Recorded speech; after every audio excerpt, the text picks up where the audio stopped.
ఏపీలోని ఒక నియోజకవర్గం గురించి అయితే మనం మాట్లాడబోతున్నాం అండి. ఆ నియోజకవర్గం రానున్న రోజుల్లో 2029 ఎన్నికలు రావచ్చు, 2028లో వచ్చినా సరే, ఎన్నికలు ఎప్పుడు వచ్చినా సరే అక్కడి నుంచి ఈసారి మాత్రం గెలిచేది వైఎస్ఆర్సీపీ పార్టీనే. దాంట్లో ఎలాంటి డౌట్ లేదు. కారణం ఏంటి? ఆ నియోజకవర్గంలో వైసీపీ గెలుస్తుందని అంత బలంగా ఎలా చెప్పగలుగుతున్నా అంటే కనుక గ్రౌండ్ రియాలిటీ చూసుకుంటే కనుక అక్కడ ఆ నియోజకవర్గంలో ఇప్పుడున్న పరిస్థితులు చూస్తే ఉంటే కనుక ఖచ్చితంగా అక్కడి నుంచి టీడీపీ కావచ్చు, జనసేన కావచ్చు, బీజేపీ కావచ్చు గెలిచే ప్రసక్తే లేదు. కైకలూరు ప్రజానికానికి మరీ ముఖ్యంగా ఓటర్ మహాశయులకు నా నమస్కారం.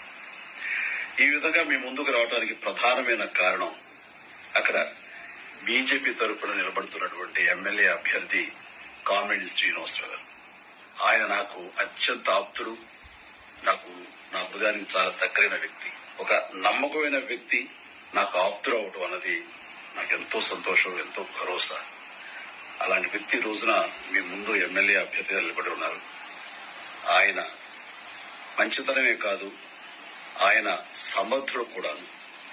అలాంటి సమర్థుడైన నాయకుడిని ఎన్నుకోవటం మనందరి బాధ్యతగా నేను భావిస్తున్నాను, మిమ్మల్ని అభ్యర్థిస్తున్నాను.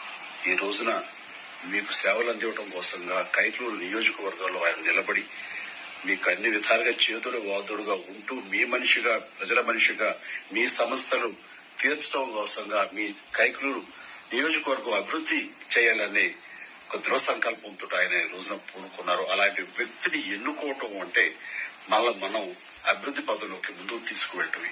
కామినేని శ్రీనివాసరావు గారిని మీరు మనస్ఫూర్తిగా ఆశీస్సులు అందజేస్తారు. అతన్ని ఆ నియోజకవర్గ అభ్యర్థిగా ఉన్నటువంటి తన్ని ఒక ప్రతినిధిగా మీరు గెలిపిస్తారని నమ్ముతూ, ఈ చిరంజీవిని అభిమానించే వాళ్ళు, చిరంజీవి నా మనిషి అనుకునే వాళ్ళందరూ కూడాను ఆయనకు వినూతనంగా ఉండాలి మనస్ఫూర్తిగా కోరుకుంటూ, కామినేని గారికి ఆయనకి ఓటేసి గెలిపించాలి మరొకసారి అభ్యర్థిస్తూ సెలవు తీసుకున్నాను. ఏపీలోని ఒక నియోజకవర్గం గురించి అయితే మనం మాట్లాడబోతున్నాం అండి. ఆ నియోజకవర్గం రానున్న రోజుల్లో 2029 ఎన్నికలు రావచ్చు, 2028లో వచ్చినా సరే, ఎన్నికలు ఎప్పుడు వచ్చినా సరే అక్కడి నుంచి ఈసారి మాత్రం గెలిచేది వైఎస్ఆర్సీపీ పార్టీనే. దాంట్లో ఎలాంటి డౌట్ లేదు. కారణం ఏంటి? ఆ నియోజకవర్గంలో వైసీపీ గెలుస్తుందని అంత బలంగా ఎలా చెప్పగలుగుతున్నా అంటే కనుక గ్రౌండ్ రియాలిటీ చూసుకుంటే కనుక అక్కడ ఆ నియోజకవర్గంలో ఇప్పుడున్న పరిస్థితులు చూస్తే ఉంటే కనుక ఖచ్చితంగా అక్కడి నుంచి టీడీపీ కావచ్చు, జనసేన కావచ్చు, బీజేపీ కావచ్చు గెలిచే ప్రసక్తే లేదు అనేది చెప్పొచ్చు. ఎందుకంటే కారణాలు ఉన్నాయి, లేకపోలేదు. కాబట్టి ఎక్కడా నియోజకవర్గం, అసలు ఎవరా ఎమ్మెల్యే ఏంటనేది మనం మాట్లాడుకోబోయే ముందు నాదో రిక్వెస్ట్ ఉందండి. వాస్తవాలు ఏంటనేది రాష్ట్ర ప్రజలకు తెలియాలంటే మీ బాధ్యతగా ఫస్ట్ లైక్ చేయాలంటాను నేను. లైక్ చేస్తే ఇన్ఫర్మేషన్ ఎక్కువ మందికి షేర్ అవుతుంది. కొత్తగా మన ఛానల్ చూస్తే పక్కాగా సబ్స్క్రైబ్ చేయండి. మీ అమూల్యమైన అభిప్రాయాన్ని కామెంట్ రూపంలో తెలియజేయండి. ఎందుకు చెప్తున్నారంటే కనుక ఏదైతే అంటే ఎవరో కాదు, కామినేని శ్రీనివాసరావు గారు, అది కైకలూరు నియోజకవర్గం. ఇక్కడికి మీకు ఒక క్లారిటీ వచ్చింది కదా. కైకలూరు నియోజకవర్గంలో ఉండే కామినేని శ్రీనివాసరావు గారు బీజేపీ నుంచి ఎమ్మెల్యేగా అయితే ఆయన గెలవడం జరిగింది. కాకపోతే ఇప్పుడు ఆ నియోజకవర్గంలో ఒకటి కాదు, అనేక సమస్యలు తెస్తేసి కూర్చున్నాయని చెప్పాలా. ఎందుకంటే టీడీపీకి ఈ ఎమ్మెల్యే గారికి అసలు పట్టవలా, జనసేనకి ఈ ఎమ్మెల్యే గారికి అసలు పట్టవలా. మీరు బాగా అంటే ఆయనకి ప్రతి విషయంలో రివర్స్ అవుతుంది కామినేని శ్రీనివాసరావు గారిది అనేది అన్నారు. ఆయన ఈ తలపోట్లన్నీ భరాయించలేక 2029 ఎన్నికల్లో నేను పోటీ చేయను అని అన్నాడు. ఆయన 2029 ఎన్నికల్లో పోటీ చేసినా సరే గెలవడు అని నేను అంటున్నాను. అర్థమైంది? ఎందుకంటే కనుక అక్కడ ఉండే టీడీపీ వాళ్ళు, అలాగే కొంతమంది జనసేన వాళ్ళు కూడా వీళ్ళు కలిపి ఏంటి సేవ్ టీడీపీ అని ఒక పాదయాత్ర చేపట్టారు. నారా లోకేష్ గారి దగ్గరికి మంగళగిరి పాదయాత్ర అయితే చేపట్టడం జరిగింది. సేవ్ టీడీపీ, సేవ్ కైకలూరు అనే నినాదంతో. అర్థమైందా? తర్వాత ఏంటి నారా లోకేష్ గారి దగ్గరికి బయలుదేరి వీళ్ళు ఆయన కష్టాలు చెప్పుకోవడం అయితే జరిగిందని అన్నారు. వాస్తవంగా అయితే 2014లోనే ఆయన మంత్రి చేశారు కామినేని శ్రీనివాసరావు. కానీ ఎందుకో తెలియదు, కానీ అంచెలంచెలుగా రాజకీయంగా కొంచెం బ్యాక్ అయ్యారు అని అయితే చెప్పాలి. ఇప్పుడు కైకలూరు విషయానికి వస్తే కనుక, ఆ నియోజకవర్గానికి విషయానికి వస్తే కనుక అక్కడ ప్రధాన సమస్య ఏమన్నా ఉందంటే కనుక అది కొల్లేరు సమస్య. అది తీరుస్తామని అధికారంలోకి వచ్చారు. అక్కడి నుంచి ఎమ్మెల్యే గెలవడం కూడా అదే కారణం. ఆ సమస్య, కొల్లేటి సమస్య అనేది తీరుస్తాం అని చెప్పి హామీలో భాగంగా ఇచ్చి అక్కడ గెలవడమే జరిగింది. మరి ఆ సమస్య తీర్చారా? దాని సమస్య తీర్చే పాపాన పోలా.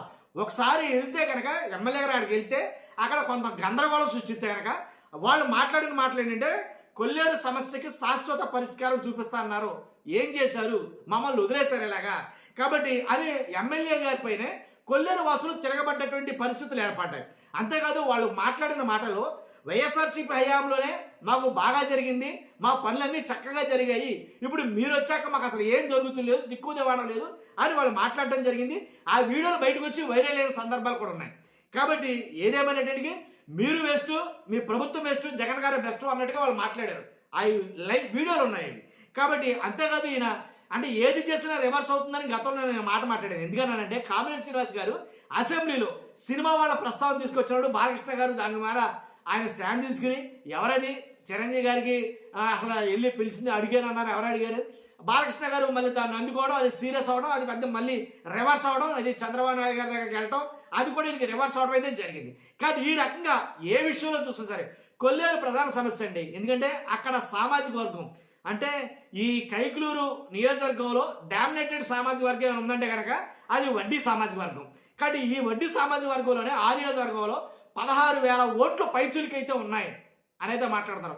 దరిమిలా ఇంచుమించుగా 20,000 చిల్లర ఓట్లు ఇప్పుడు ఇంకా పెరగొచ్చు అక్కడ. కాబట్టి అంతమంది కూడా ఇప్పుడు వ్యతిరేకమయ్యారు. వడ్డీ సామాజిక వర్గం పూర్తిగా వ్యతిరేకమైంది ప్రస్తుత ప్రభుత్వానికి, ప్రస్తుత కూటమి ప్రభుత్వానికి అనేది చెప్పాలి. ఎందుకంటే వాళ్ళు ఆధారపడి జీవించేదే ఆ కొల్లెటి మీద. ఆ కొల్లెటికి ఒక తెంపు దారి లేకుండా, ఒక దిక్కు మొక్కు లేకుండా ఆ సమస్యలన్నీ అలా ఉంచేశారు. ఏంటి అవి పరిష్కారం కాలేదు అనేది వాళ్ళ బాధ. కాబట్టి దాని మీద ఎన్ని మీటింగ్లు పెట్టినా సరే, దేనికి అటెండ్ కాకపోయినా సరే, ఒకసారి అటెండ్ అయినప్పుడు కొల్లేరు వాసులు అందరూ తిరగబడ్డారు ఎమ్మెల్యే గారి మీద. చాలా దారుణంగా అయితే మాట్లాడడం జరిగింది. ఆ వీడియోలు కూడా చాలా వైరల్ అయ్యాయి.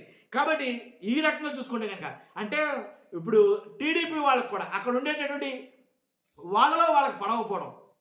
ఇప్పుడు కైకులూరు నియోజకవర్గంలోనే టీడీపీ వాళ్ళకి, జనసేన వాళ్ళకి, బీజేపీ వాళ్ళకి పడవపోవడం. ఈ ఎమ్మెల్యే గారు అంటే అసలు పడకపోవడం. అందులో ఎమ్మెల్యే గారు కలుపుకోలు మనస్తత్వం లేక, అంటే ఎవరిని కలుపుకోకుండా ఆయన ఒకడే చేసుకుంటున్నాడు, మిగిలిన వాళ్ళు ఎవరిని ఎదరనవట్లేదు, తొక్కేస్తున్నారు అనే ఒక పబ్లిక్ టాక్ అయితే కనుక అక్కడి నుంచి ఉంది. కాబట్టి అందు గురించి ఆయన విసుగుపోయి అసలు లాస్ట్ టైమే పోటీ చేయను అన్నాడు. ఆయన 2024లోనే నేను పోటీ చేయను అని అనుకున్న ఆయన తెర మీద కన్వీనింగ్గా రావడం, ఆయనకి బీజేపీ నుంచి టికెట్ ఆఫర్ చేయడం, ఆయన గెలవడం ఇవన్నీ జరిగిపోయాయి. అలాగా ఇప్పుడు 2029లో పోటీ చేయను అన్నాడు. పోటీ చేశారు సరే, వీళ్ళందరూ సపోర్ట్ చేయలేదు. ప్రస్తుతానికి అయితే కనుక వాళ్ళందరూ కూడాను అక్కడ కైకులూరు నియోజకవర్గంలో ఉండే వాళ్ళందరూ కూడా వాళ్ళు మాట్లాడేది ఏంటంటే టీడీపీకి సరైన లీడర్ లేడు, ఇక్కడ సరైన లీడర్ అనేది ఏర్పాటు చేయండి, టీడీపీ నాశనం అయిపోయే పరిస్థితి ఉంది. అందుగురించే పాదయాత్ర చేశారు నారా లోకేష్ గారి దగ్గరికి. కాబట్టి అక్కడ టీడీపీ వీక్గా ఉంది, జనసేన వీక్గా ఉంది, బీజేపీ వీక్గా ఉంది. కాబట్టి వైఎస్ఆర్సీపీ అధికారంలో రావడానికి అక్కడి నుంచి అయితే కనుక వైఎస్ఆర్సీపీ విజయం సాధించడానికి అయితే చాలా సునాయాసం. అక్కడి నుంచి చెప్పారుగా కారణాలు ఏవైతే ఉన్నాయో ఇవే కాదు, ఇంకా శతకోటి కారణాలు అయితే ఉన్నాయి. ఏంటి నియోజకవర్గంలో ప్రజలందరూ కూడా, ఆ నియోజకవర్గంలో ప్రజలందరూ కూడా అసంతృప్తితో అయితే ఉన్నారు. మరి ముఖ్యంగా ఎవరైతే వడ్డీ సామాజిక వర్గం ఎవరైతే ఉన్నారో వాళ్ళు అసంతృప్తితో ఉండడం, ఆయన మీద ఎమ్మెల్యే గారి మీద వ్యతిరేకం వ్యక్తం చేయడం, పబ్లిక్గానే వ్యక్తం చేయడం, ఇవన్నీ కూడా అక్కడైతే కనుక మ్యాక్సిమం కూటమికి తీవ్రమైన దెబ్బ అని చెప్తాను నేను. అందువల్లే నేను చెప్తానుగా నెక్స్ట్ టైం వస్తే కనుక అక్కడి నుంచి ఆ పార్టీలు అయితే కనుక ముందుకెళ్ళి అసలు ఆ ప్రసక్తే లేదని నా అభిప్రాయం. మీ అభిప్రాయం అంటే ఖచ్చితంగా కామెంట్ రూపంలో తెలియజేయండి. కుదిరితే వీడియో పెడతాను, ఆ వీడియో కూడా చూసి మీరు కామెంట్ రూపంలో తెలియజేయండి. ఫస్ట్ అయితే లైక్ చేయండి. Thank you very much.